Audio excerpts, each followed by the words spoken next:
भीष्म जब महाभारत युद्ध के 10वें दिन घायल होकर गिर पड़े तो उस समय सूर्य दक्षिणायन में था, इसलिए वो परलोक को नहीं जाना चाहते थे। उन्हें पिता शांतनु से इच्छा मृत्यु का वरदान मिला हुआ था, लिहाजा वो अर्जुन द्वारा बनाई गई बाणों की सैया पर ही लेटे रहे। युधिष्ठिर हस्तिनापुर का शासन सूत्र संभालने से पहले कुरुक्षेत्र के उस स्थान पर गया जहां भीष्म पितामह सरसैया पर अभी तक मृत्यु की प्रतीक्षा कर रहे थे। युधिष्ठिर अपने पूरे परिवार के साथ वहां गया था। युद्ध के वक्त तीरों के प्रहार से भीष्म पूरी तरह से घायल हो गए थे, लेकिन भीष्म पितामह इच्छा मृत्यु के कारण जीवित रहे और बाण शैया पर विश्राम कर रहे थे।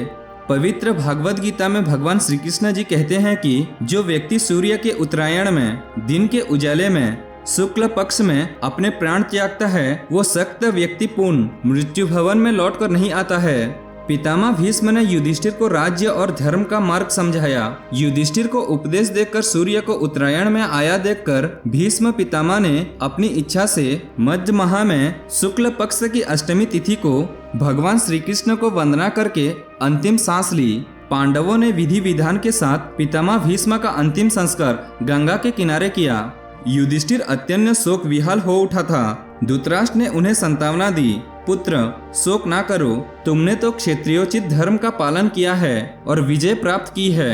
मैंने ही पुत्र मोह में आकर किसी की बात नहीं मानी, प्रिय विदुर के भी नहीं, ये उसी का परिणाम है। दुर्योधन की मूर्खताओं को तुम क्षमा कर दो, अब तुम ही मेरे पुत्र हो। पुत्र कोई चाहे कितना भी बड़ा क्यों ना हो, कितना ही विवेकशाली क्यों ना हो, ईर्ष्या उसका पतन कर ही देती है। ईर्ष्या से ही वो अपमानित होता है और ईर्ष्या से ही वो नष्ट हो जाता है। अपनी बात कहकर धृतराष्ट्र ने युधिष्ठिर को अपने हृदय से लगा लिया और उसके बाद सभी ने हस्तिनापुर लौट आए। मिलते हैं अगले एपिसोड में।